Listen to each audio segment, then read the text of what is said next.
History and tradition are the hallmarks of the Indianapolis Motor Speedway. But a new era at the Brickyard was on the horizon. New leadership, young drivers, and amazing technology sparked a racing revolution. The next 10 years were full of courage and creativity, lifting the 500 to incredible heights. Miraculous moves. Oh, they went side by side. Thrilling finishes. Just a few tenths of a second. And unforgettable stories produced a spectacular time, unequaled in all of racing. This is the 90s, a decade of drama.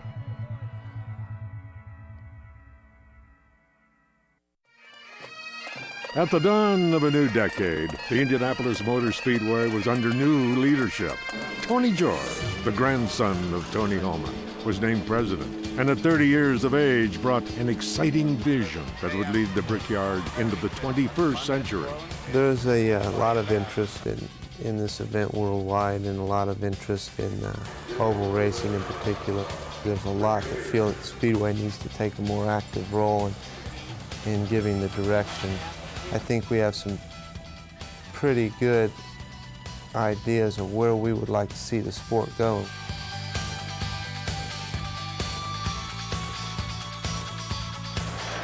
In May, changes swept through the garage area. Defending champion Emerson Fittipaldi joined three-time winner Rick Mears and Danny Sullivan to form Roger Penske's latest super team.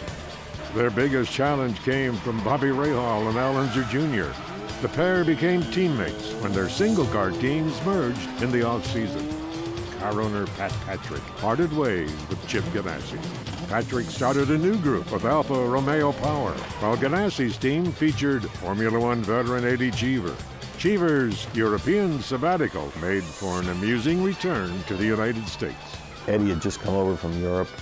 We walked into McDonald's, and Eddie had never been in a McDonald's in his life and didn't know what to order. So I found that pretty interesting. Here was an adult that spoke perfect English. He'd never been in a McDonald's and didn't even know what to order.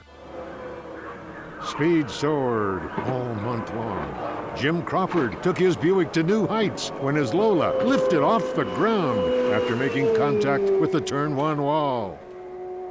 Little Al turned the quickest lap in track history on Fast Friday. The 228-mile-an-hour lap stunned the Speedway faithful and lifted Junior's hopes for pole day. Rain stretched qualifications over 2 weekends and slowed speeds. But Fittipaldi's four-lap average nonetheless exceeded 225 miles an hour. Teammate Mears made it a Penske 1-2 as Chevy Power swept the first 3 rows. The Andretti's attempted to start 4 members from their famed racing family, but Rocky Moran knocked out Mario's youngest son, Jeff, in the final minutes of bump day. A glorious day for racing as over 300,000 fans packed into the Speedway, including Vice President and native son, Dan Quayle. And the green flag is out, and Rick Mears has got a slight advantage into turn 1. It's the first of 800 left-hand turns, and Emo just blew him off. It's Emo and then Rick Mears. From the start, it was all Team Penske. Fittipaldi beat Mears into turn 1, and the Brazilian jetted out to a full 10-second lead. Oh, we have a crash. We have a crash. We're trying to get the number right now, but the nose has been knocked off the race car. They're actually against the outside wall approaching turn 2. Danny Sullivan is in the cockpit. Sullivan's shunt on lap 19 sent him to the hospital. On the restart, Emo continued his blistering pace and led the first 92 laps. An 8th Indy victory for Roger Penske was in sight. Bobby Rahal has caught Emerson Fittipaldi, and right now he is within about 5 or 6 car lengths. Blistered tires on Fittipaldi's Penske Chevy allowed Rahal to stay on the hunt. But even after pit stops shuffled car number 1 back to the front, the problem persisted. You know, it was another year that I was sure I was going to win, running very strong the whole race. And then I think I overloaded the front tires with too much pressure, and I had a blister. Emo may be making another pit stop indeed. Fittipaldi comes to the pits again. Brian Hammonds will report. much earlier than expected. Fittipaldi dives into the pits, and his tires are blistered again. It'll be a 4-tire change, a full load of fuel, and his tires are in worse shape than anybody's I've seen today. The early stop cost Fittipaldi the lead and a chance at back-to-back Indy wins. Rahaal's Goodyear tires were holding up fine when he inherited the lead on lap 136. I thought it's looking good, and then the right front wing adjuster broke, and the front wing adjusted itself. I was getting more and more understeer, more and more push in the car.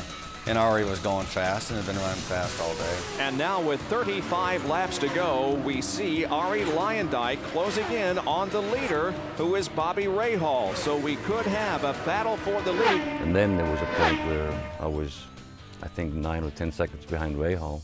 And then the next lap it was 7, and then it was 5, and then I really got pumped because I knew I was closing in fast, and then I just closed the gap. It is Bobby Rahal with Luyendyk closing. Coming out of 1, I kind of lifted off and then got on it and timed it right. Would I come off the corner, be right behind either Bobby or Scott Goodyear. So I drafted Goodyear, then I went out and by and drafted Bobby, and then I went by in turn 3. With 32 laps to go, Dutchman Ari Luyendyk drove past Rahal and led the 500 for the first time in his Indy career. All credit to him, he passed me. You know, I was somewhat helpless, but he passed me, and that was that. Luyendyk built a big lead and had little competition as the race entered its final segment. Then I drove as hard as possible to get away a little bit, to give myself a little bit of a cushion for the next pit stop, because pit stops can go wrong by 1, 2, or 3 seconds, and I figured I needed to open up a little bit of a gap and give myself that cushion. The gap was big enough, and the pit stop was perfect. Luyendyk held his lead, and the Flying Dutchman was untouchable. So I was looking at Emerson. Doug told me that he was coming up on me, and I knew he was a lap behind, so it didn't matter if he passed me. But still, I was looking, okay, where's he going to go, left, right? And as I was checking him out in my mirrors, I missed the white flag. So then when I came around the next lap and I saw the checkered, it was almost like, for me, it felt like it was a lap too early. But that's when I kind of screamed of joy in my helmet, and that day changed a lot of my life. He speaks English, Dutch, and German. He's talking to that car in all 3 languages right now. He can almost coast home from here. And Ari Luyendyk, whose best finish here was 7th, wins the 74th running of the Indianapolis 500-mile race. Ari Luyendyk has won. What I did is I raised my arm up in the air after I won, but I was still doing, 200, whatever, 20 miles an hour, and it almost ripped my arm off. So I slowed down a lot, so I could, then raise my arm again and wave at the crowd as I was bringing it back into the pit. The race was the fastest in 500 history. Rahal finished second, followed by Fittipaldi and Unser Jr. Eddie Cheever earned top rookie honors with an 8th place finish. 1991 marked the 75th anniversary of the Indianapolis 500. And while the Diamond Jubilee would celebrate the Brickyard's rich past, this month of May would be full of firsts.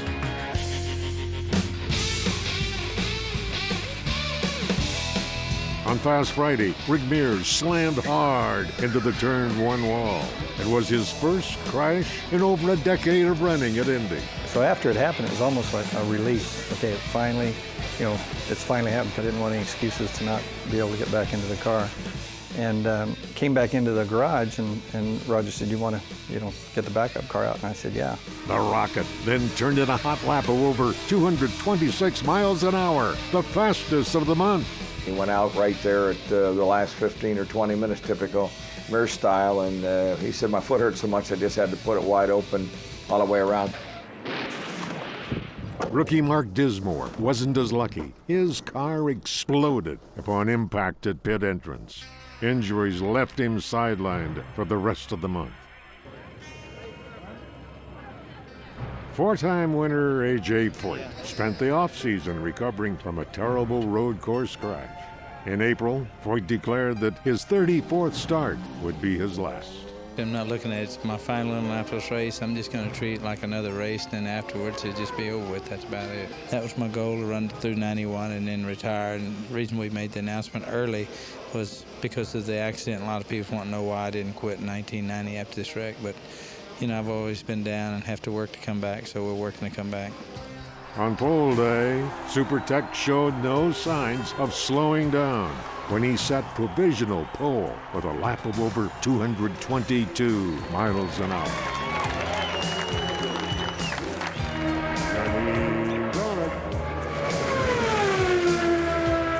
Foyt's glory was short-lived, though, as Mears won a record 6th Indy pole. Qualifying to me is always kind of a payback to the team for all the hard work they do. And, you know, you go out there and lay down a good lap, and it was always a good feeling coming back in pit lane and seeing all the smiles on the team's faces. Mario Andretti filled out a legendary front row that represented 8 Indy wins. Mario was also joined by sons Michael and Jeff, plus nephew John. It marked the first time 4 members of the same family competed at the Speedway.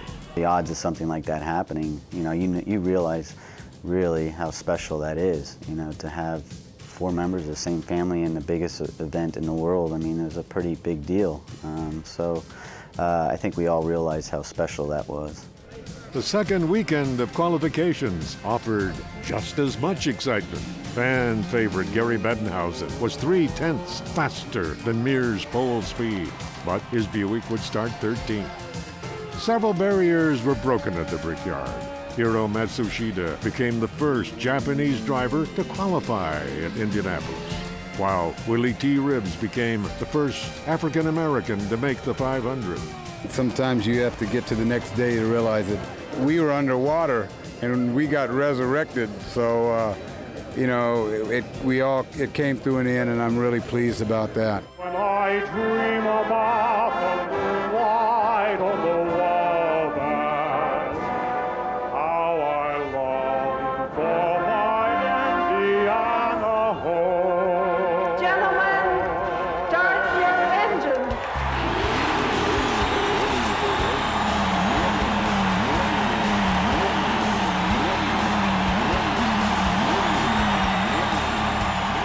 The colors, the reds, the blues, the greens, everyone in formation. Rick Mears brings them toward the start. The pace car is off the track. Danny Sullivan's car is rolling. Here comes the field. The green flag is out, and the 7500 is underway. Mears got the jump on Legends Row, but the Andrettis were charging hard. Great battle for second spot, Larry. They're side by side coming down the back straightaway. Michael on the inside, Rick on the outside. Michael's got him blow. Oh, boy, did they just get around. Rick Mears staying high. Gets around Michael, but they're still at it, going to 4. It is Michael on the inside, and Mears on the outside. Mears has got him. Mears begins to pull away as they go down the main straightaway. A great battle for second position. Now Michael makes another move, looking to the inside. They're wheel to wheel as they head for turn 1, and Michael has got him. And by lap 12, father and son were 1-2. Oh, we got a crash in 1. We got a major crash in 1. The car is in at least 2-3 pieces. Well, it looks like A.J. Foyt was involved. When we saw him go by here very slow, it looked as if the left front wing was gone. It looks like A.J.'s going to park it because he was waving to the crowd. Debris from the incident damaged car 14, signaling the end of Foyt's legendary Indy career.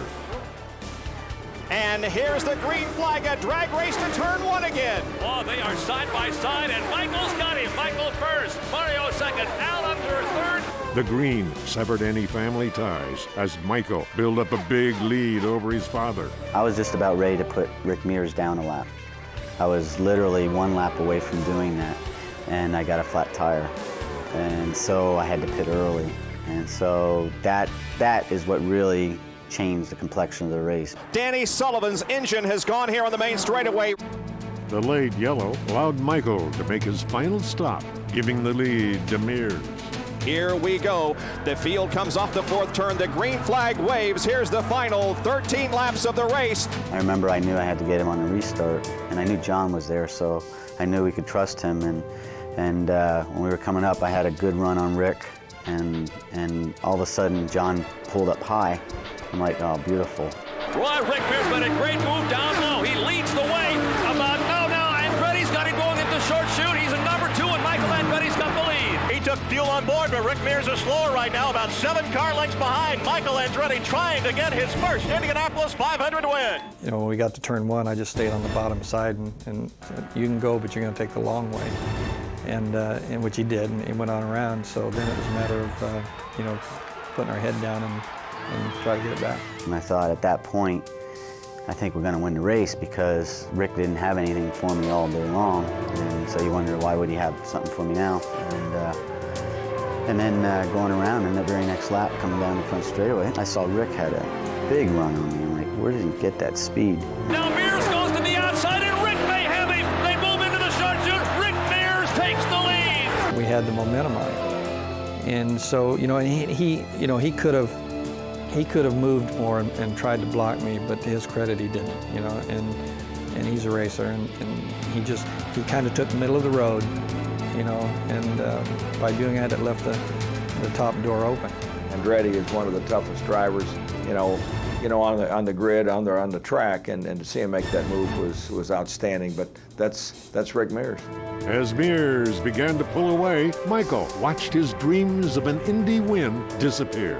I was really puzzled and really disappointed because I knew the race was over. Because I knew I was as fast as I could go, wide open, and he was just inching away from me. And I'm like, I can't believe I'm losing another one. Mario Andretti is slowing down in turn number 3. I knew he was just trying to get another yellow to give Michael another shot at me. Because, you know, I mean, Michael's always good on a restart, so it was a little unnerving at first. I never believed in brake checking guys. You know, that just messes up the rest of the field. It's not the right thing to do. But I wasn't going to let him go clean, so. What I did was I'd act like I was going to go. I'd pick up the pace and then level off. So when I saw the nose of his car drop, I knew he was off the throttle and on the brake, and that's when I'd let it go. So it kind of helped give me a little extra shot and made sure he didn't have the momentum to catch me. The green flag is out. Rick Mears has a good jump. He separates himself from Michael Andretti by 10 car lengths. We went into that race with the same game plan we always did, but that was of the 4 wins, that was the only one that worked out to having the shootout at the end that you always plan for. And that's the fun part. That's what you do it for, to have that battle at the end.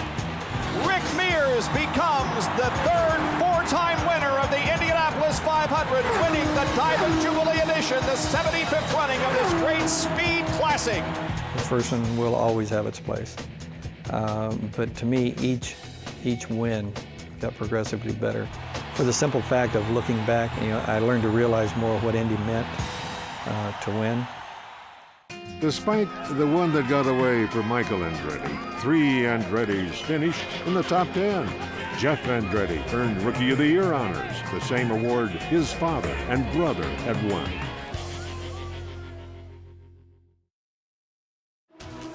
In 1992, the talk in Gasoline Alley centered on horsepower. Ford returned to the brickyard, badged as Cosworth engines. The potent combination threatened rival Chevy Ilmore and produced a classic battle between the nation's largest automakers on racing's biggest stage.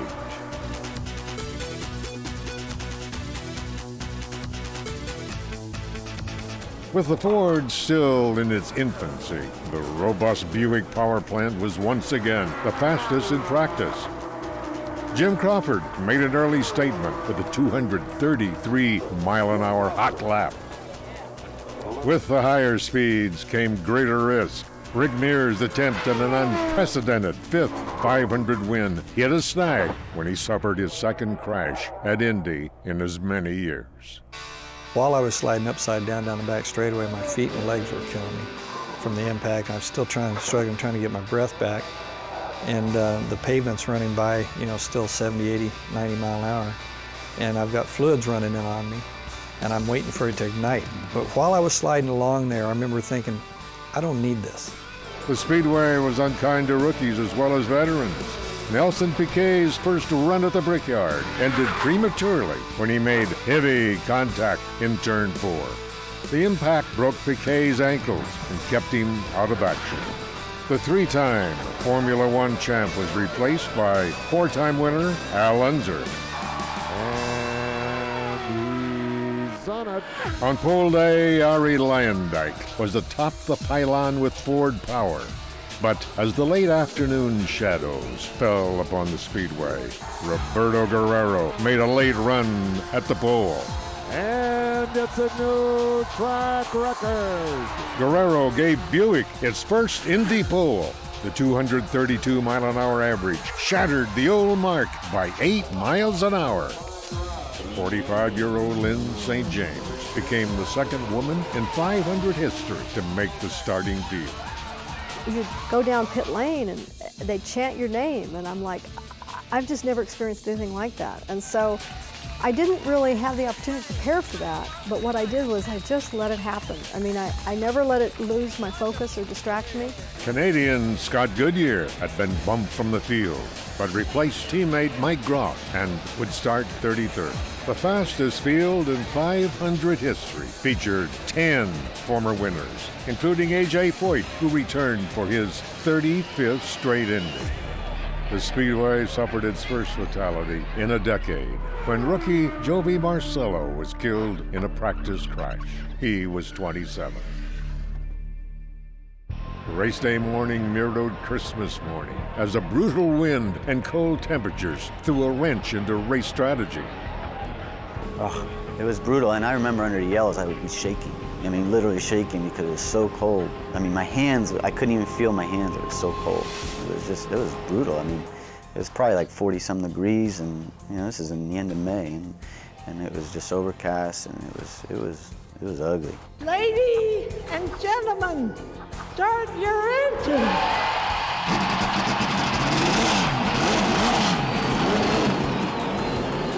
A car is off the track, the pole center, the pole car, Roberto Guerrero has spun off the track. I said, guys, you aren't going to believe what just happened.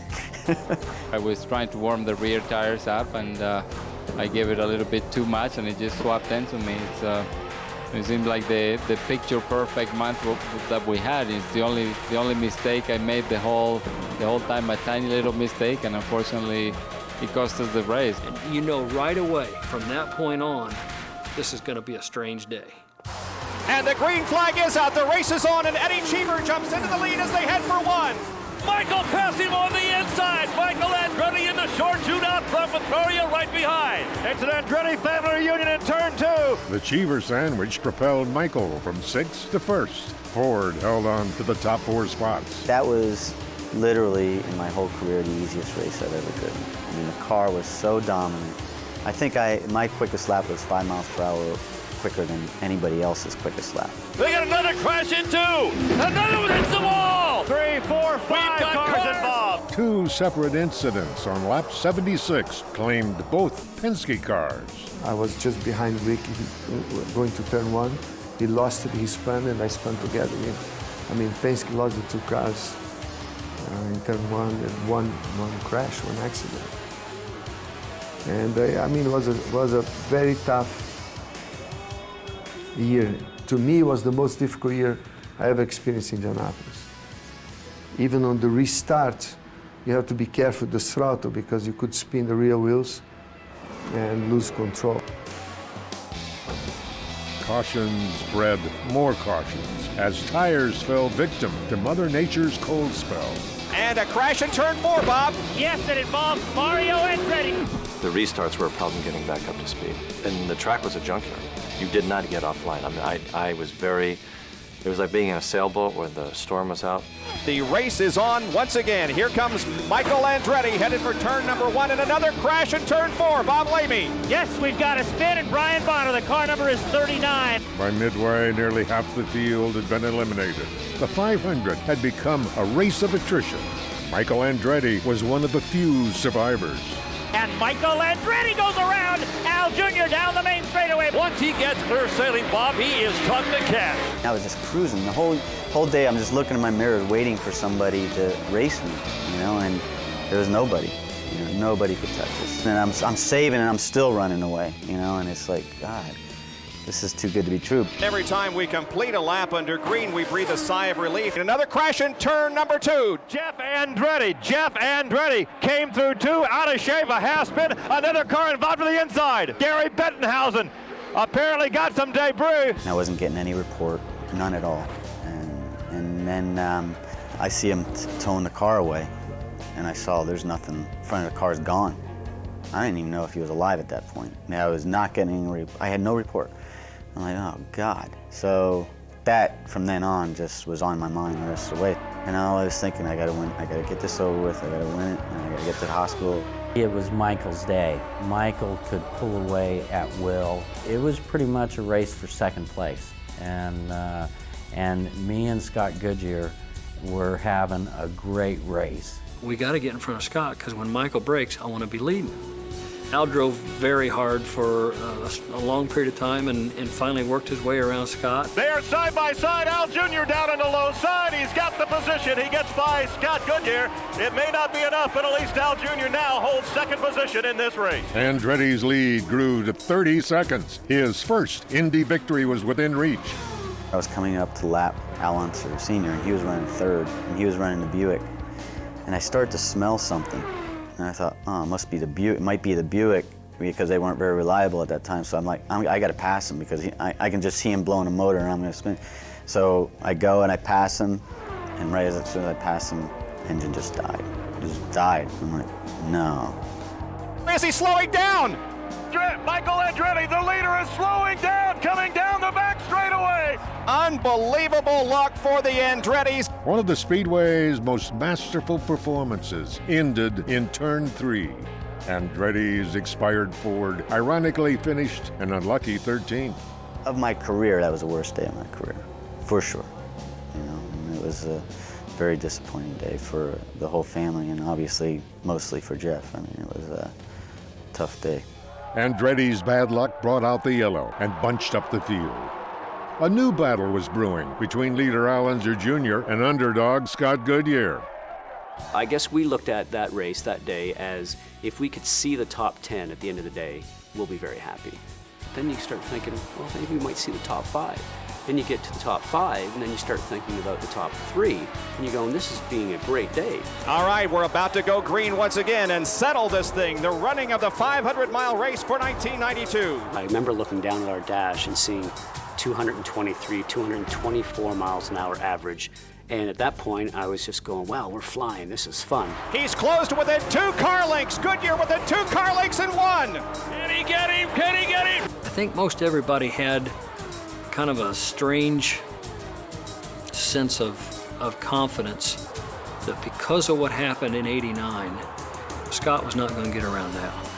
No, he is closed up. He's about 3 car lengths behind him, and he's making a move with a short shoot.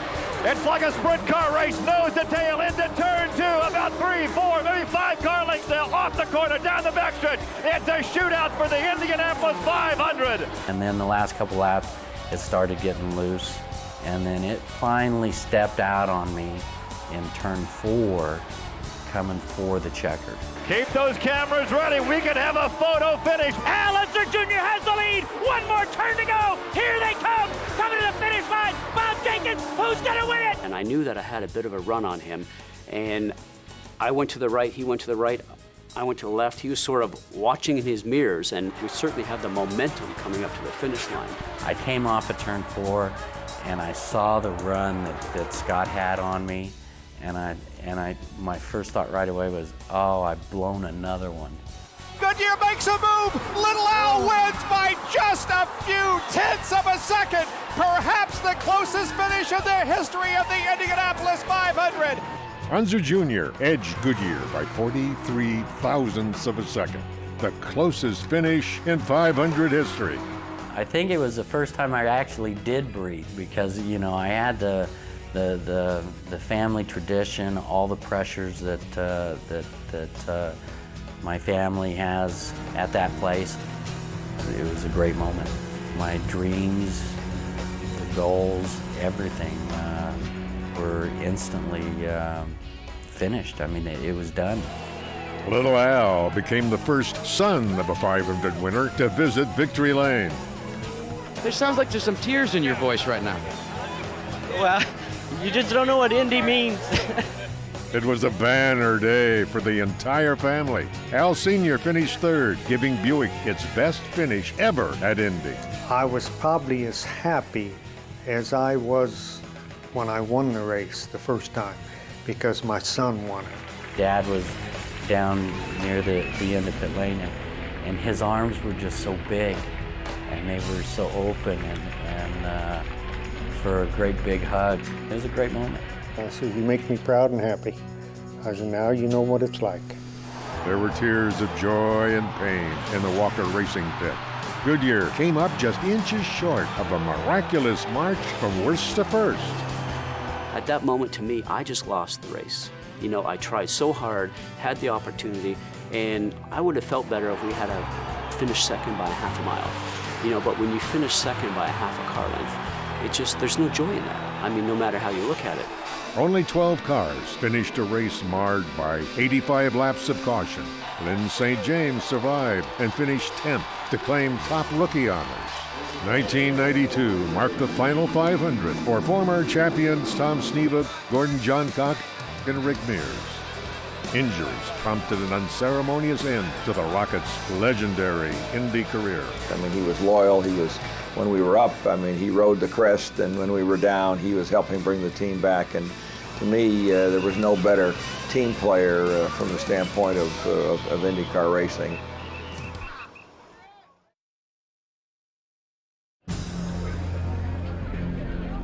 There was a global presence for the 1993 May Classic. Over a dozen international drivers, including 4 Formula One world champions, converged on the speedway, leaving no doubt that Indianapolis was truly the racing capital of the world.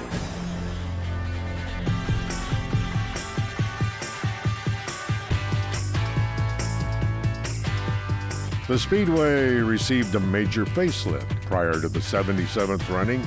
New fences and walls strengthened the outer ring of the facility. The track was altered to make room for rumble strips and a warm-up lane, which cut the racing groove in half. It made it difficult in the aspect that it instead of a 2-groove racetrack, it was definitely a 1-groove racetrack. Rear wing reduction and a new chassis bulkhead also were new for 93. The changes decreased speeds by 15 miles per hour. The biggest news to hit pit lane was the departure of Michael Andretti to Formula One. Newman Haas filled his seat with 1992 world champion Nigel Mansell. I've tried to come with an open mind to Indianapolis. It's very difficult because even from the air at 5,000 feet, when you fly about 5 miles away, you can see it. It is a very daunting and, in your language, a very awesome place. There's nothing as mighty as this in the world. On pole day, 4-time champion A.J. Foyt officially retired from racing. Nagging injuries and the demands of being a team owner prompted Supertex to hang up his helmet after 35 straight starts at Indy. The fans had brought me back as many years I've been back, but I felt like if I'm going to run a team, I can't be in a race car. Seems like every time I'm not with the car, something happens, and I realized that this morning. Just as I went to get the green, the yellow come out, it was my other car. So if I'm going to be a successful car owner, I've got to spend 110% of my time with the car and not think of AJ. So like I said, it comes a time. I love all y'all a lot. You've been great fans. I love you. And I'll still be back, and we'll still be up in the winner's circle. Thank you very much. Having AJ as a teammate and watching his data traces around Indianapolis helped me a lot with steering and throttle. He was amazingly smooth, and that was something that has helped me at Indianapolis that I still apply when we come to Indianapolis in the IndyCar or in the stock car. Pole day resumed with another legend, Mario Andretti, making a run at the pole. Ford Power had him up front until Arie Luyendyk's late afternoon run. Arie Luyendyk is on the pole. I think that every driver loves to be able to go out there and put the car on the pole at Indy because it's almost like an event in itself. And I've always enjoyed qualifying the day itself. It's kind of cool how you know, that day is an adrenaline rush and it's high intensity, and that's the kind of challenge that is really enjoyable. Defending national champion Bobby Rahal was not as lucky. He ran out of chances and missed his first 500. It really struck me because we had all our guests, all our sponsors, and they were all at the race. And of course, I'm sitting up in the suite trying to be Mr. Personality. And it was everything I could do to keep from crying, you know, because I knew that I belonged down there on that racetrack, that I didn't belong where I was.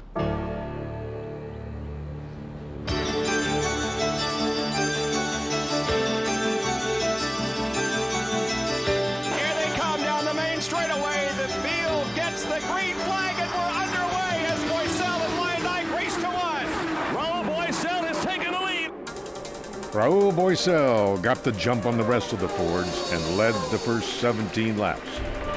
Lyondike is tucked right behind Mario Andretti as he's setting up for a pass inside. Mario blocks the move. Lyondike has to go high. Mario cut off that move going through 3. He holds the number 1 position going to 4. On lap 25, Al Unser Sr. had the lead. At age 56, Big Al was aiming for an unprecedented 5th 500 win. I had 103 temperature. And Brian Barnhart, who was my chief mechanic, he said, "What are we going to do?" I said, "Nothing. I'm going to fasten that seatbelt and go race." Pit stop shuffled Andretti back into the lead, but all eyes were on red 5, Nigel Mansell. And here goes Nigel Mansell moving around Emerson Fittipaldi. He's got the low line, and Mansell picks up a position. We are seeing some great racing right now in the 77 500. Mansell grabbed the lead on lap 70, and for the first time in 30 years, a rookie had a real shot at winning.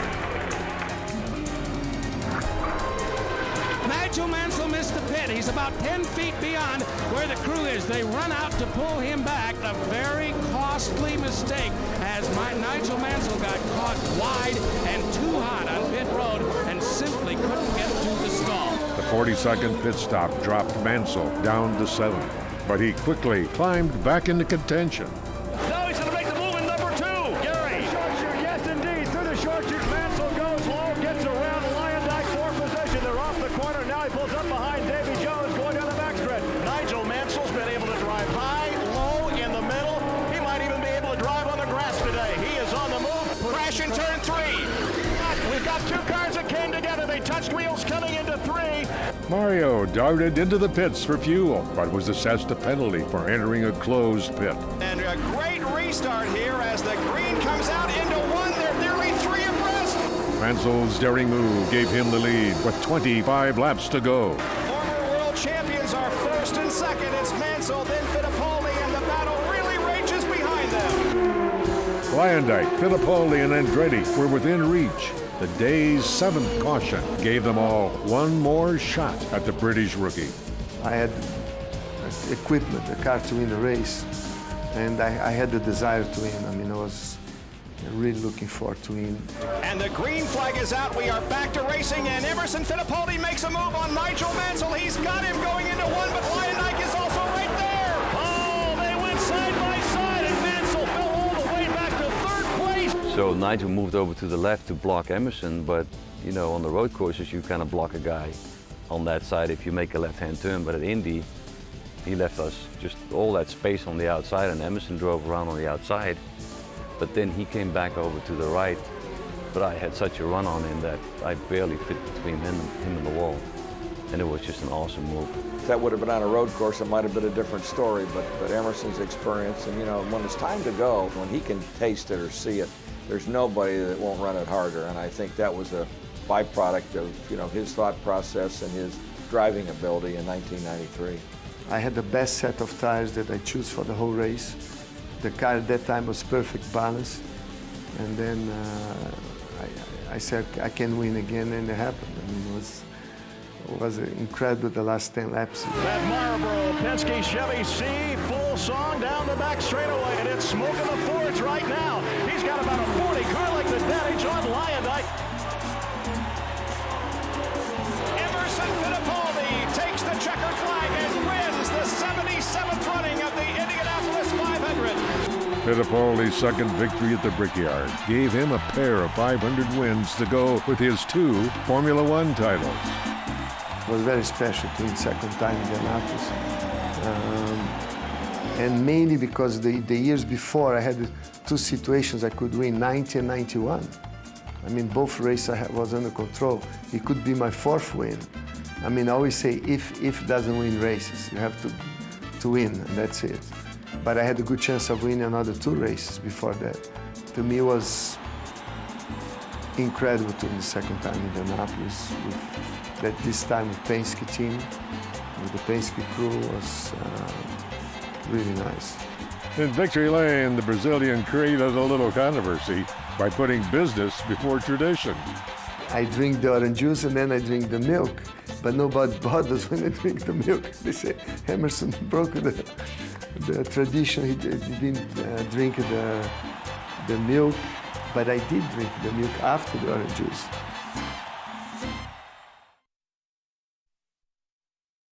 For a quarter century, Roger Penske had been the one to beat at Indianapolis.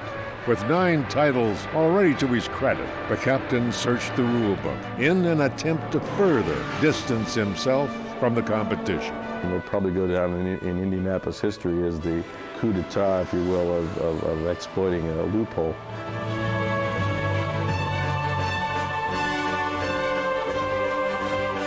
The rule allowed for the design of a purpose-built pushrod motor that generated 200 to 300 more horsepower than the average turbocharged engine.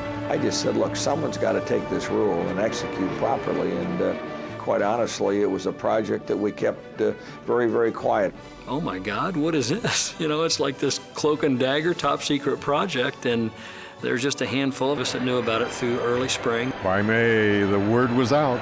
The 900 horsepower Mercedes-Benz engine would debut at Indy. Penske would try to put a 10th Indy title with defending champ Emerson Fittipaldi, Paul Tracy, and team newcomer Al Unser Jr. I saw Al as a guy that could finish races. He probably had the best finishing record. He might not have been able to set on the pole every day, but he was always there. Hopes of an all-Penske front row were scrapped when Tracy crashed on Fast Friday. Now, it was only a matter of who would start on the pole, Emil or Little Al. Wow, incredible, 229.481 for Al Unser Jr. as he is now on the pole race day. Junior found the right mix of weather and speed to earn his first Indy pole. Raul Boisel split the Penske front row as Emo settled for third. Yeah, I call the car the Beast because it's incredible power, a lot of torque in low revs. You have to drive a little different way, but the Beast was powerful, fast with the Mercedes engine. Mario Andretti announced that 1994 would be his 29th and final race at Indy. By mid-month, 2 more legends would also call it quits, signaling the changing of the guard at the Brickyard. We all got caught in that wave of the change, and they just suddenly, there was no place for us. And I've always regretted that very much. I've always said all my life in racing that if the day came, that I would know it. Even today, I would like to go back. Give me 30 years back, you know, and I'd tackle it again because I still love it.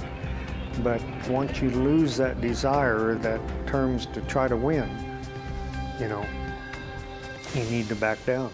Indy's youth movement featured 9 rookies, including 23-year-old Jacques Villeneuve. We could see very early in the days how good a driver he was, tremendous test driver.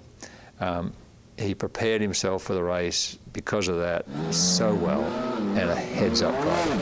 You could see things happening.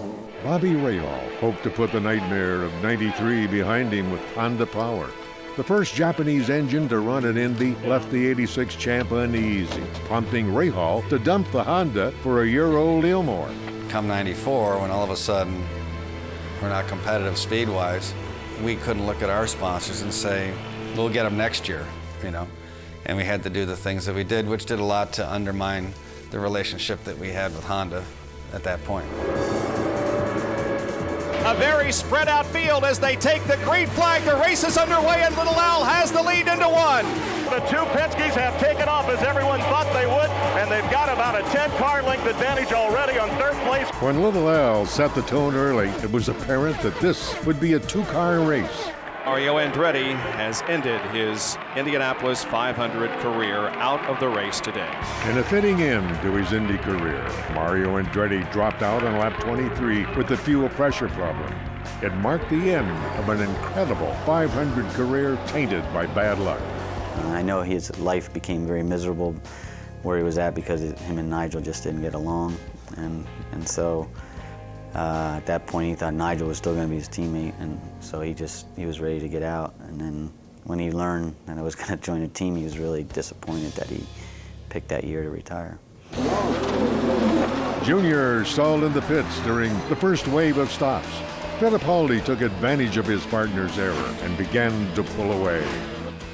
Emerson Fittipaldi is in again. They clear away some debris from the radiator intakes, and they topped him off with fuel and sent him on his way. A plastic bag forced Emo to pit earlier than expected, throwing him off the routine pit cycle. The Brazilian continued and built a 15-second advantage over the next 60 laps.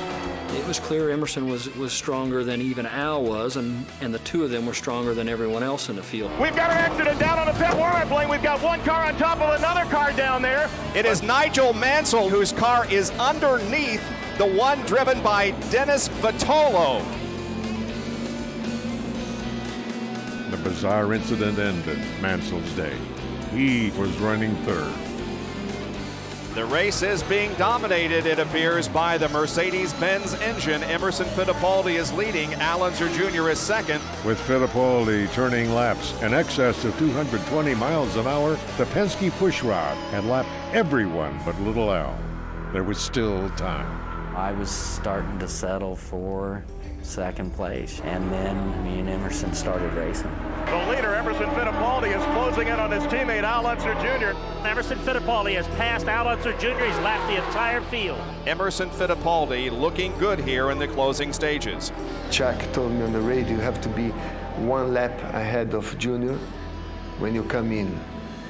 And I gained a lap during the race, and I was holding one lap ahead of him, and then we got traffic, he passed me.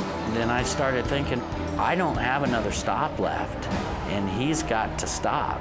And so I thought, okay, well, if I can stay in front of him, then maybe I have a shot at getting him. And for a crash.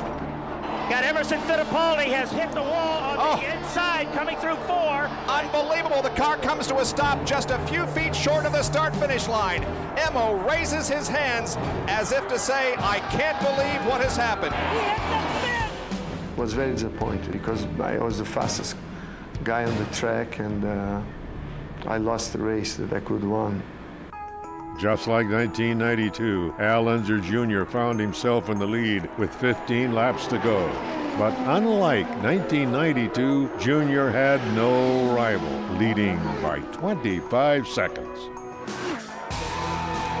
The checkered flag waves, and Al Unser Jr. has won the 78th running of the Indianapolis 500.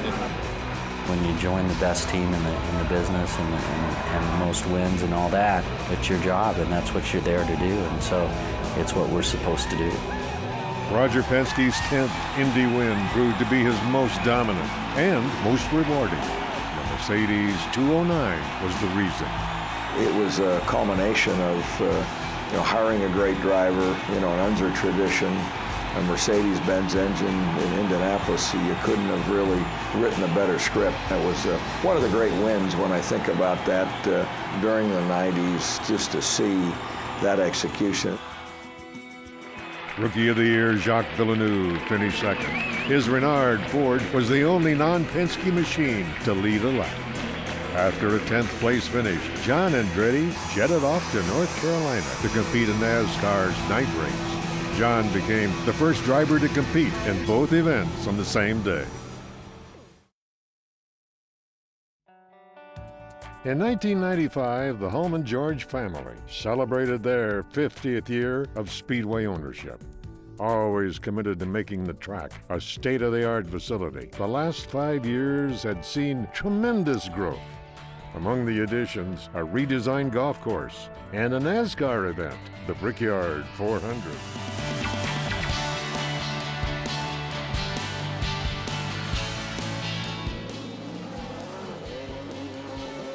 On pole day, Ari Leindijk sat on the pole, but teammate Scott Braden made a run during happy hour. We've got a new pole sitter, Scott Braden, 231.604 miles an hour. Menard car started 1-2 as Braden celebrated his first pole at Indy in 14 tries. What we were able to do is we were able to run a little bit more downforce because we had more power than the other engines. And therefore the car, the handling of the car was just phenomenal. All month long my car, the handling was just great. So handling-wise, I could do almost anything with it. After missing the '94 race, Honda qualified for its first 500 with Tasman Racing. Driver Scott Goodyear also brought Firestone back to the Speedway to fill out the front row. Speed was hard to come by for Team Penske. Instead of aiming for a third straight 500 crown, the team was focused on just trying to qualify for the race. We were in 3 different cars. We had the Penske, we had the Reynard, and we had the Lola. And it was just, I think everybody was at fault as far as just going into a panic mode. But Indianapolis, was a very tough weekend, and then we decided to get Hogan Penske car for me to qualify another car. And it would be easy in the race. After 3 laps, my average speed would be like, I would say 20s on the race. And then Roger waved me out on the last lap. When I saw the yellow flag, I couldn't believe, because I knew I was on the race. On the last day of qualifying, Little Al was too slow. Fittipaldi finally qualified, but was bumped by Stefan Johansson. Team Penske failed to make the field of 33. In one of the most surprising events in 500 history, the defending champion did not make the race. I was crushed. I was just crushed. When I didn't make the show, it was the longest walk I've ever done down that pit lane and into the garage. And, tears were flowing, and they were sad tears. They weren't happy. I'd been there every year since my dad had brought me there in 1951. But again, it was something that I guess you have to experience. It was disappointing, but it made us a much stronger team. The green flag is out of the 79th Indianapolis 500 is underway. Oh, we've got a major crash against the outside wall in the short chute. The 5-car incident was especially brutal to Stan Fox. He was sent to the hospital in critical condition. So I jump out of the car, and I'm looking for somebody to argue with. And by the time I get to his car, it was a mess. There was no front end of the car, and it was ugly. On the restart, Leindijk held the lead, but Michael Andretti was intent on getting his Ford Cosworth to the front. Michael Andretti is stuck right behind Ari Leindijk. He goes to the outside, down the back straightaway, tucks in front. Michael Andretti has the lead using traffic of Brian Herta, and Michael Andretti now going up by 15 car lengths at Ari Leindijk. While cars shuffled through the pits, Jacques Villeneuve inherited the lead. The yellow light is on. It is for debris. Jack doesn't even know he's in the lead. So, a lot of the blame could be pointed towards me for not, I wasn't expecting to be, I didn't want to be in the lead, and here we are in the lead, we don't know it, because there's cars coming in and out and all sorts. So, after 2 attempts to track down Villeneuve, USAC officials penalized him 2 laps for passing the pace car. We were whipped. We're now 2 laps behind every single car in the race. And we were just down. We felt we were in the gutter, A couple of the guys in the team actually rallied us really and just came up to me and said, "Come on," he said, we're not out of this yet. Mauricio Gugelmin was now leading with Andretti in pursuit. I remember I was coming up on Gugelmin, so I went to go around him going through 4, and when I did, I hit the marbles, which I didn't even see. I didn't even know they were there. The next thing you know, I'm heading straight for the wall. And I'm like, oh, God. couldn't believe it. Unbelievable. Michael Andretti, who was setting the pace here, is apparently out of the action, so the bad luck of the Andretti crew continues. With 50 laps to go, pit stops and cautions shuffled the leaderboard. Villeneuve benefited from both and made up his 2-lap deficit. By lap 156, Villeneuve was back in front. And there's certain segments of that race where he absolutely drove the wheels off. And on 2 occasions, he wore those tires through to the canvas, driving the wheels off it. That's how far we pushed it on that day. Jacques Villeneuve is coming into the pits, and turn 2. And we have got a car up along the wall out of turn 2 and coming to a stop along the back straightaway. And once again, debris all over the racetrack. The yellow came in the nick of time. By not pitting, Villeneuve avoided going to the back of the pack and stayed in the hunt.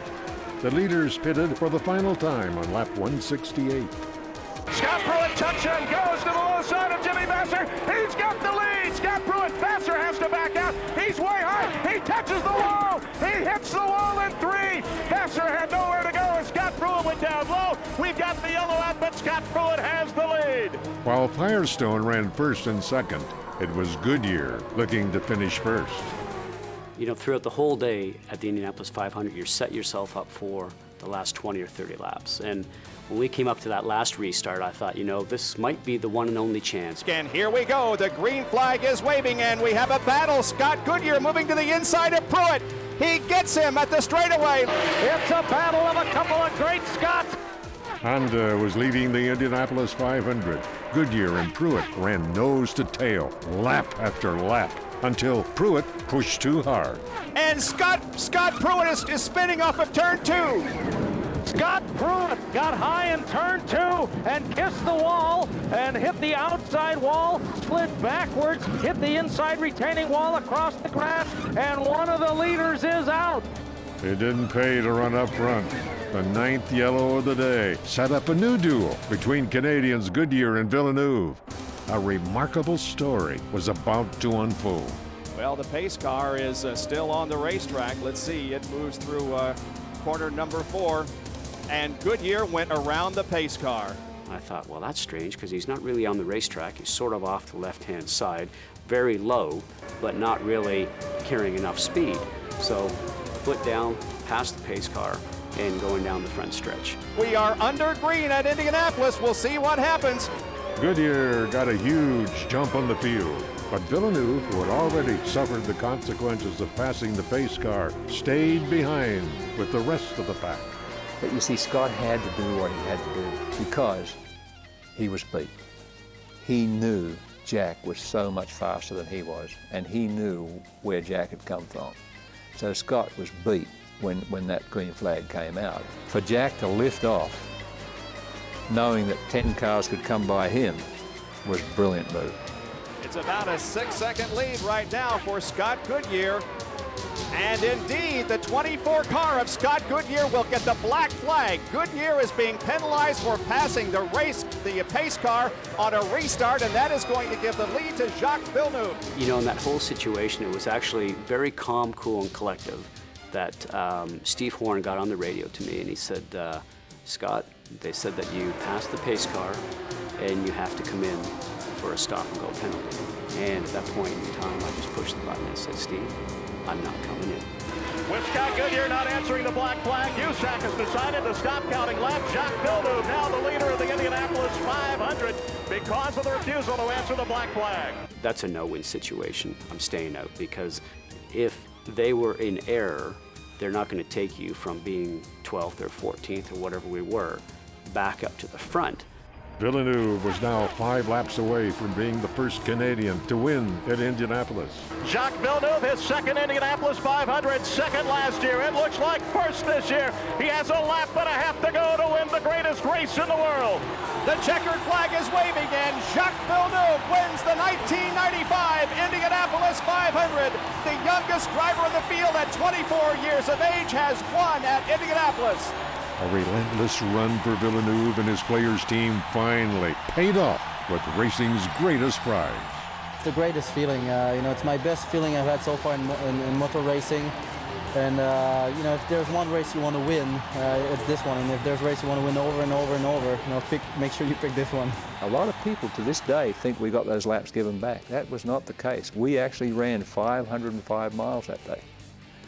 And so, you know, I don't think there's a lot of giving about it. I think we won it. I think Jack Billingsley drove the wheels off it and did a tremendous job. It was a tremendous team effort. Despite being the first car to complete the 500 miles, Goodyear suffered another heartbreaking race at Indy. He finished 14th. I was just standing there looking at this and going, you know something, I don't agree with it. And I was more, not so much emotional, frankly, I was just pissed off. Christian Fittipaldi, the nephew of two-time champ Emerson, earned top rookie honors. Christian was one of 5 Brazilians to participate in the 500. In 1994, Speedway president Tony George announced plans to form a new racing series designed to curb costs and focus on grassroots racing. The Indy Racing League began in 1996, leaving drivers and teams with a choice: the IRL or the existing IndyCar World Series. I really didn't want to miss running at Indy. Indy was very important to me, and I also figured that Indy is still the race in America. Race at Indy, not race at Indy. It really wasn't that complicated.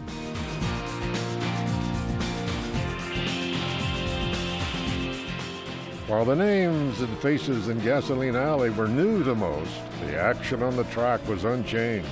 Arie Luyendyk clocked a lap over 239 miles an hour, the fastest speed ever recorded on the famed oval. At the time, a lot of people were saying, you know, the speeds are too high and how come they are so high? Well, what happened was the Speedway put a new surface on the racetrack. The rumble strips that had been there since 1993, they had removed those, so you ended up with a foot more of racetrack. And the tires, of course. Records were bound to fall on pole day. Tony Stewart led a 4-car assault for Team Menard and became the fastest rookie ever to qualify for the 500. It's just an honor just to be in this race, let alone be on the front row. I mean, that was my goal this morning when I got out of bed, was just to try to get on the front row, so we accomplished that. But the crowd came to see Luyendyk, and at midday, the Flying Dutchman set new 1- and 4-lap records. Well, Scott Brayton is running somewhere. Is he going to be going for the pole pretty soon? Well, this battle for the pole may not be over, fans. He could set a new 4-lap record. We're going to get the pole, John. We won't get the 1-lap record, but we're going to get the pole. With an hour left in qualifying, Scott Brayton withdrew his qualified car and gave the pole another shot. Yes. He's got the pole, baby. Yeah. The gutsy move paid off, and Brayton claimed back-to-back Indy poles. I don't even know how I feel. But the drama didn't end there. After inspecting Luyendyk's machine, USAC officials disallowed the run because the car was underweight. Luyendyk would have to re-qualify. And it's a new track record. Luyendyk redeemed himself on Sunday with a 4-lap average just under 237 miles an hour. Boys, we're going to be in the record book for a long time. The fastest car in the field would start 20th. I believe that the Reynard that I ran in 1996, it was absolutely the best car I ever drove at the Speedway. We were just trimming the car out, and we took so much rear wing out that the thing, we were actually contemplating one day to take it off. 17 rookies started in the fastest field in Speedway history. During the second week of practice, pole sitter Scott Brayton was killed when his car struck the turn 2 wall. The magical thing about Brayton is that he thoroughly enjoyed qualifying. I've never seen anybody embrace qualifying like he did. And he had more courage than anybody I've ever seen. I just couldn't run. But going out the next day was very hard. Driving by that spot, it took quite a while to not think about it, driving around the racetrack. And that's when you have to almost be immune to it, but nobody is. I don't think his passion will ever be forgotten, and it's left a very much a permanent imprint on me, because every time I come here I think about those that have come before and the passion, and he certainly had the passion for IndyCar racing. He loved it, every minute of it, and was a fierce competitor. The green flag is out from Dwayne Sweeney, and the 1996 Indianapolis 500 is underway. Stewart looked like a veteran from the very start. The rookie led the first 31 laps and gave Team Menard a much-needed boost. Stewart is off song. He is down on the inside now. That engine sounds very sour. And now it's blown. A big puff of smoke out of the back of Tony Stewart's car, dead center on the back straightaway. 50 laps later, Stewart's Menard V6 expired, ending a remarkable run. Despite the early departure, Stewart earned top rookie honors. Lyondike had charged from 20th to 3rd when his visit to the pit lane turned horribly wrong. Salazar touched wheels with Lyondike and lost it, went up against the outer edge of the track, now comes back and is slowly rolling. While Ari fell out, Salazar kept going. The Chilean even managed to help teammate Alessandro Zampedri take the lead on lap 169. As they took the green flag, Davy Jones was forced way down to the inside of the racetrack. He brushed the wall here on the front straightaway. Jones slowly cut into Zampedri's lead and pushed his Mercedes back into contention with 10 laps to go. Davy Jones has passed Alessandro Zampedri coming down the main straightaway. Jones has the lead. Running a quiet third was Buddy Lazier. In the hunt all day, the Indy veteran was ready to pounce. I can remember Buddy coming over the radio and he said, "Ron, can I go yet? Can I go yet?" So here he was preserving his car and he's saying, "Can I go yet? Can I go yet?" So when he was turned loose, he was just possessed. He was on him and he just started gaining and gaining and gaining. Lazier is second, and Lazier is definitely closing in as they go into turn number 2. On that day, at the end of the race, I really don't believe anybody could have beaten me because of where my car was. It was just kind of slipped right into the magic rut, the magic feeling, and I mean, I probably could have driven the car on one tire all the way around, up on 2 wheels. I mean, it was a magic race car. That day, it was hooked up. Here they are on the main straightaway at the line. He might be making a move at 1. They are side by side, and he's got the move made. Buddy Lazier has taken the lead. Davy Jones into second, and there goes Buddy, and he's on a tear. In March, Buddy Lazier had fractured his back in a serious crash. The injury left Lazier's career and the month of May in doubt. 2 months later, he was leading the Indianapolis 500. The 1996 Indianapolis 500 is won by Buddy Lazier. It's all these motions coming through.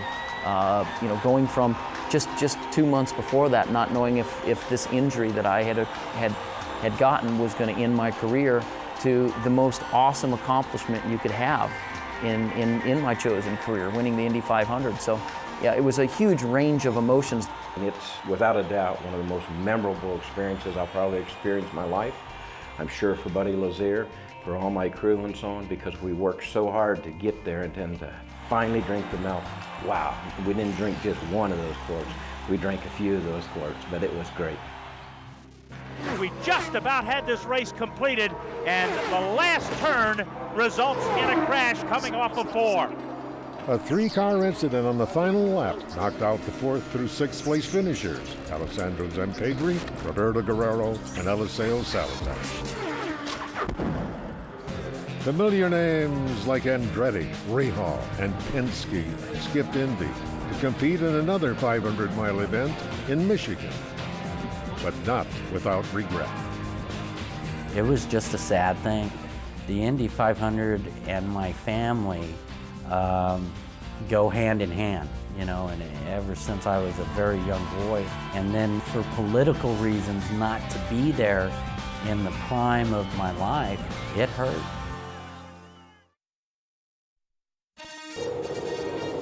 The Indy Racing League announced a new race car for 1997.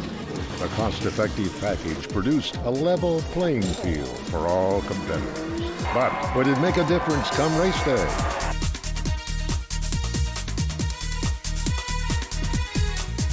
Along with 2 new chassis manufacturers, the option included a 4-liter V8 engine built by both Oldsmobile and Nissan. This marked the end of the turbocharger era, a move that would cut speeds at Indy by 20 miles per hour. Running 218 with these new cars is harder for me than running 238 last year. And from that perspective, the car was quite a challenge, the new IRL car, and because of the way the weight of the gearbox and the engine affected the handling of the car, so they were very tricky to drive, those cars. Even without a turbocharger, Arie Luyendyk was still the fastest man on the track. Arie grabbed his second Indy pole with a 218 average. Tony Stewart started second. Boy, this is a very, very depressing sight as we look out from the master control tower here. It is absolutely pouring down rain. Just when we were probably within moments of the ceremonies and maybe the start of this race, the rain just started to come down hard. Severe storms caused a washout on race day and pushed the start back to Monday. Here, now we got a spin in 4. Spin in 4, we've got a car into the wall, and actually 2 cars into the wall. And that happened just coming off the parade lap. Alfonso Giaffoni is one of them. Kenny Breck is the other. 2 rookies into the wall in turn 4. Before the green flag fell on day 2, all 3 cars in row 5 were eliminated in the parade lap crash. Pace car is off. Pace picks up. Here they come down to the line. Green flag is out. The 81st 500 is underway. Closing from second is Stewart. Off of the 4th corner they come. It's Arie Luyendyk with the lead, but Tony Stewart challenges on the inside at the line. Tony Stewart grabs the lead. With only 13 laps completed, rain returned to the speedway. The race was put on hold yet again. You know, you spend all month, and especially the last couple of days, getting ready to start the Indianapolis 500. You know, it's our Super Bowl, so you go through all those emotions, you build yourself up, and to not be able to get it done on Sunday was a difficult time.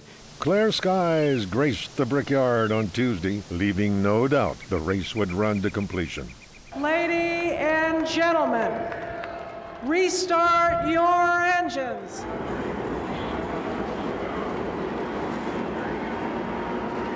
A car heads for pit lane, and that is the 42 car of Robbie Gordon. Quickly exits the race car, and we'll see if a yellow comes out. He is rolling on the grass on that pit lane. Obviously, Robbie Gordon is on fire. Gordon was running 3rd at the time and suffered 3rd-degree burns when his Dallara Aurora caught fire. I felt a lot of cold fluid on me, so you know that was really disappointing. The rain held us out there, and also probably was the reason for 3rd-degree burns, and maybe the reason for a victory, because we did have clearly a fast car. Green flag is out. Here we go. We've got cars bunched up behind the leader, and Luyendyk goes for the lead. And Stewart able to regain the lead. He got back around Luyendyk, and he's blowing Luyendyk and the rest of the field away. The race became a battle of youth versus experience. Stewart versus Luyendyk. When I went to pass him on the left, he moved over and basically forced me into the grass, and I got my 2 left wheels in the grass, and I was, you know, kind of working the steering wheel, and I was thinking of flipping him off, but I figured, well, you know, it doesn't matter anyway, it happened, so I just had to work and concentrate really hard on getting around him. Luyendyk is right behind him. Now beside him is the head for 1. Who's going to get it? The Rustville Rocket hangs on briefly, and now he is past the 1990 winner. Arie Luyendyk will take the lead. Luyendyk held the point and began to extend his lead by 5 seconds. We'll keep an eye open for Jeff Ward. Ward going by as right now. Rookie Jeff Ward picked up the lead with an out-of-sequence pit stop and led 49 laps.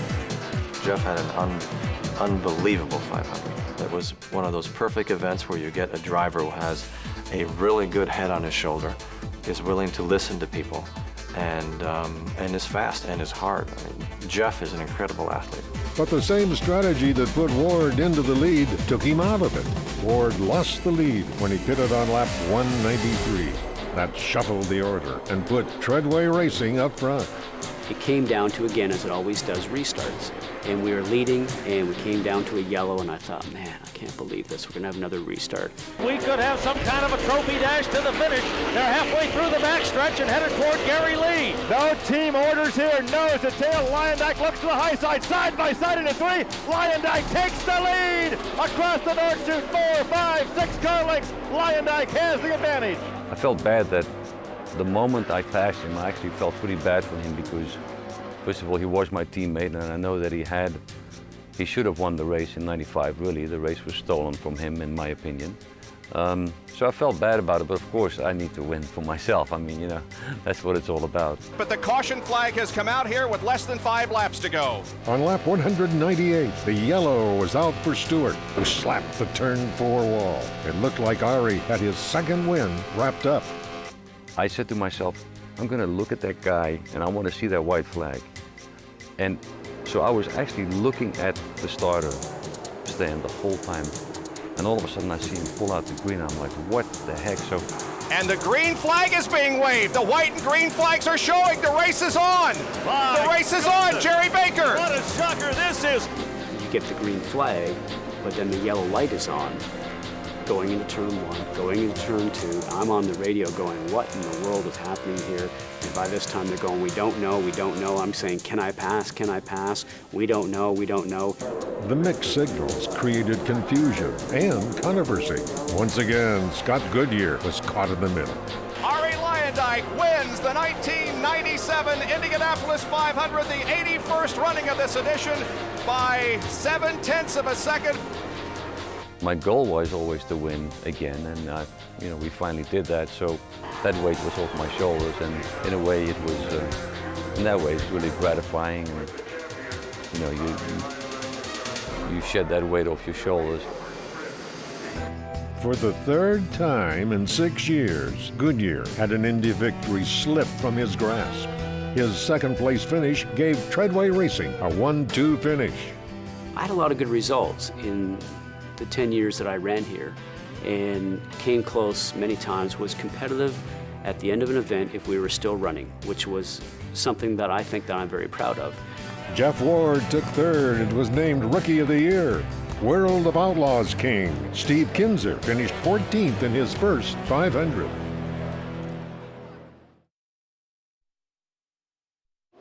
Every driver who has qualified for the Indy 500 has dreamt of winning the greatest spectacle in racing. 1998 was one of those storybook races in which the perfect car, a hungry driver, and a dash of luck turned a dream into reality.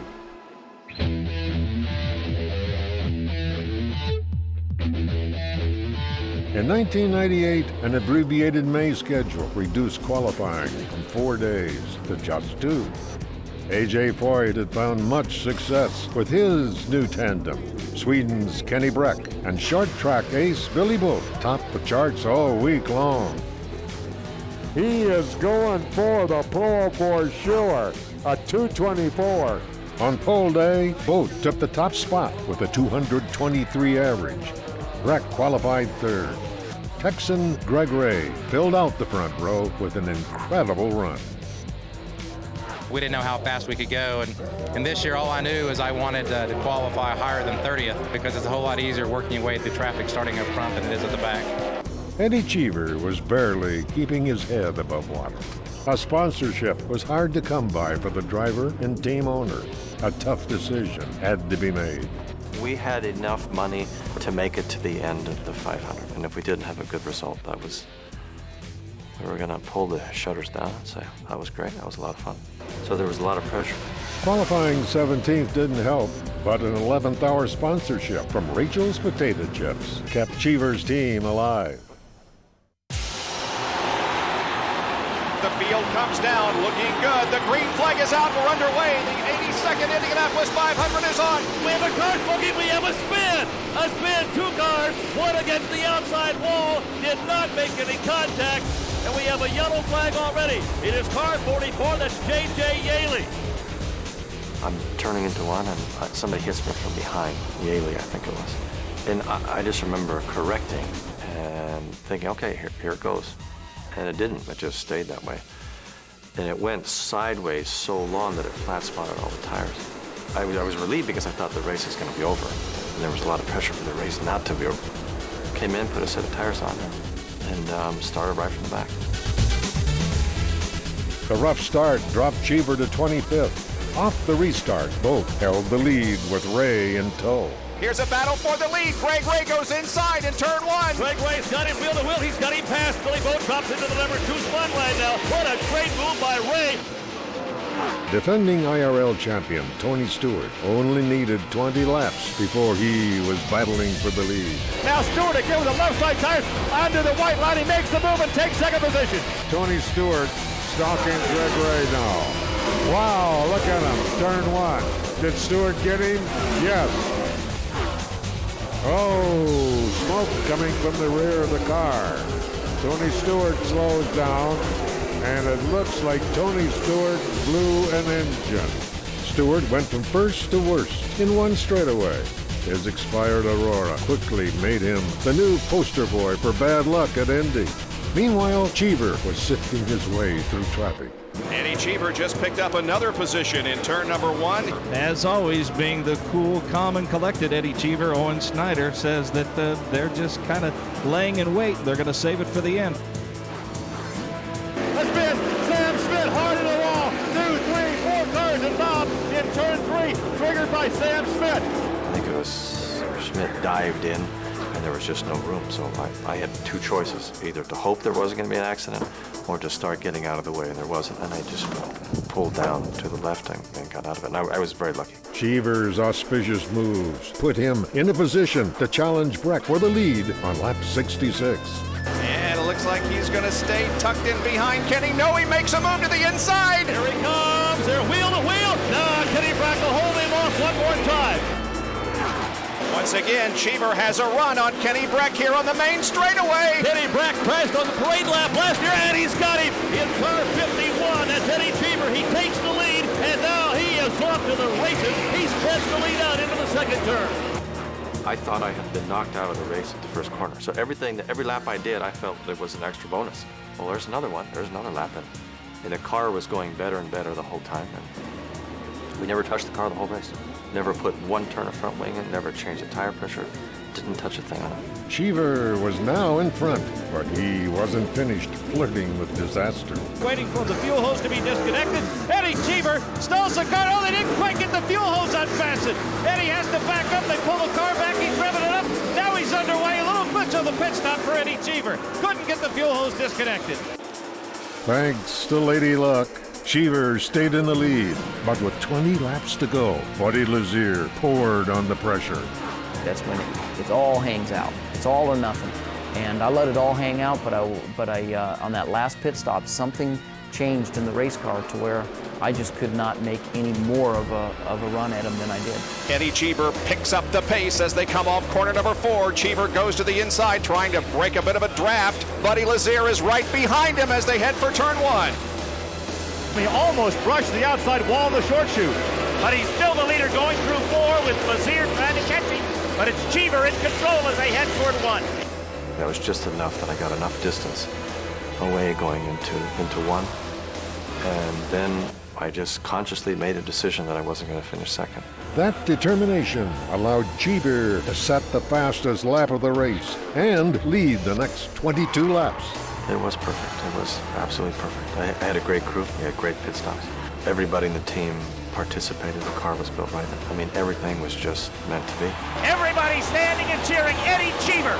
He's going to get his first. Eddie around through 4. His hand pumping in the air. He heads for the finish. In his ninth start, Eddie Cheever wins the 1998 82nd running of the Indianapolis 500-mile race. Cheever was the first driver-owner to win Indy since A.J. Foyt did it back in 1977. That whole year is a great year. But the most enjoyable part of that year was when I got the checkered flag and the time I got to spend by myself going all the way around the track until I stopped. Because the minute you get out of the car, you have no time to think. I mean, it's just you grab from one place and here and there and there. Everybody's patting you on the head and everybody wants a piece of you, and it's gratifying. Rookie Robbie Unser, son of three-time Indy champ Bobby, finished 5th in the other Team Cheever car. Steve Knapp was named Rookie of the Year with a 3rd place finish. Oldsmobile was the dominant engine in 1998. 32 of the 33 starters used the Aurora. Jack Miller was the only driver to run a Nissan Infiniti. He finished 20th.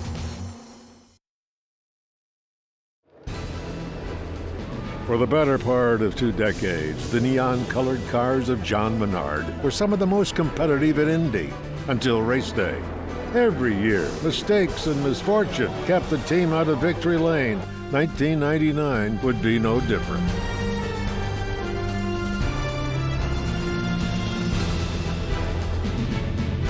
After an impressive 1998 season, Greg Ray was tabbed as Menard's newest pilot. Keeping with team tradition, Ray was fast all month long. Defending league champion Kenny Breck came to the Brickyard with a new goal. I even told the guys when we received the first car before Christmas that year, just make sure everything's good with this car, because this car is going to win the Indy 500 this year, and that's what we have to do this year. 1999 was to be the final race for 2-time winner Arie Luyendyk. But once the Flying Dutchman hit the bricks, he realized how tough it was for a driver to call it quits. I said to myself, why did I do that? Why did I even do this final 500 stuff? Because I was back in the car, I was in Indy, and I was, putting out really fast lap times, and I was up there on the timesheets, and I was just having a great time. Luyendyk never showed his age on the track. He grabbed his 3rd Indy pole with an average over 225 miles an hour. Arie had a way of getting around the speedway. A lot of guys drive into the corner. If you watch Arie, he would late arc the corner and arc it in the corner and just kind of slide the car through the corner and get a lot out of it. He was very fast in qualifying and obviously very competitive when it came to race day.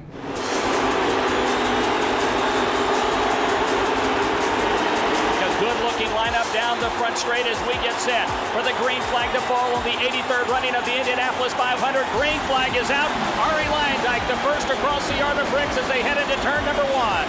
Luyendyk spent the first 45 laps in the lead, but not without heavy pressure from Ray. Luyendyk maintains his advantage through 2, but Ray seems to have them dialed in. He's going to try and make the move, maybe headed to 3. Drafting and looking down to the inside. Greg Ray wheel-to-wheel with Luyendyk. Inside position going into 3. Greg Ray takes the lead away from Luyendyk as they come out of turn number 3. Both Ray and Breck took turns out front. Luyendyk bided his time until lap 99. And they will come underneath the flag stand, and it will be Arie Luyendyk, the leader. Kenny Breck runs 2nd, and Greg Ray makes a move to the middle of the track and 1. We put our race engine that we put in turned out to be a really strong engine. I was having the race of my life. I was having a great time. Luyendyk has crashed at turn number 3. Was trying to go underneath the Tice Carlson car. Got loose, got sideways, backed it in, and is now stopped at the short chute over in the exit of turn number 3. Arie ruined his chance to go out on top.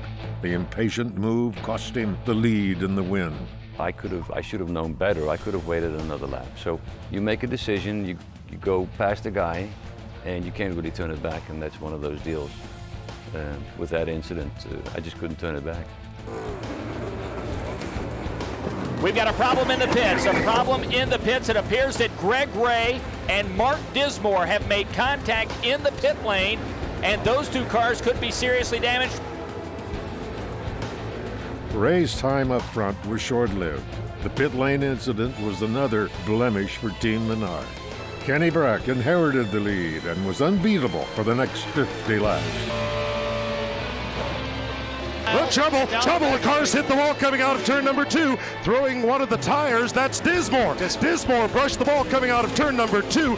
Breck used the yellow on lap 174 to make his final pit stop. Robbie Gordon pitted 5 laps earlier and stepped into the lead. Robbie Gordon gets a good jump on the field, and Gordon is away from the pack. We raced that race with a lot of downforce on, peeled the downforce off later in the day, and the car took off. Easily had the fastest car. Gordon started to distance himself from the rest of the field. It seemed Team Menard might have finally found Indy glory. 14 laps remain.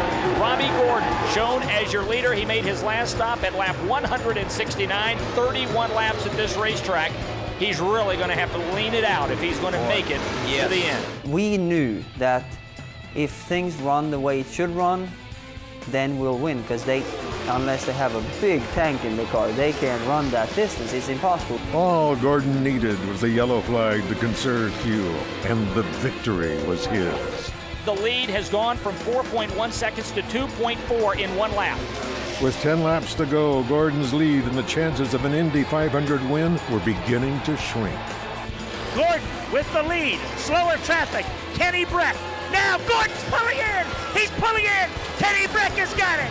Robbie Gordon, we didn't think he could make it. I don't know if we didn't fill the car up full of fuel, or I'm going to say that's probably the biggest thing, because going on fuel calculation numbers that were right all the whole race leading up to the last pit stop tells us that we just didn't stay in the tank long enough and get it full of fuel, and that probably cost us the 1999 Indy 500. Kenny Breck has picked up the lead now with 1 lap remaining. Kenny Breck sees the white flag as he heads into one. The focus just changes. And then AJ started talking to me when we came by the start-finish line on the second to last lap, I think. He was, we're gonna win this, baby. I said, shut up, AJ, we got a lap to go here. You know, things can happen. Checker flags are out, and you name it, a new face will adorn the Borg Warner Trophy as Kenny Breck wins the 83rd Indianapolis 500-mile race. Put in so much work for one goal that, you know, if you win it, then it's like, we did it. And I think that for me, it meant a lot to win it with AJ because of his legacy at Indy, having won the race 4 times himself. And then I'm winning it with him as a car owner. That was a pretty good combination. The victory was the 5th for Foyt, his first as a car owner. It was a super day for Super Techs. All 3 of his cars finished in the top 6. Breck became the first Swedish-born driver to win at Indianapolis.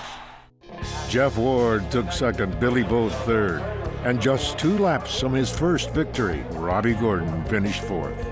Yeah, I feel like crying right now, but what can you do? You know, I mean, it's just racing. If we had one more yellow, it would have been fine. Gordon was one of 4 Robbies to finish in the top 10. Robbie McGee was 5th and earned Rookie of the Year. Robbie Buell finished 6th, and Robbie Unser 8th.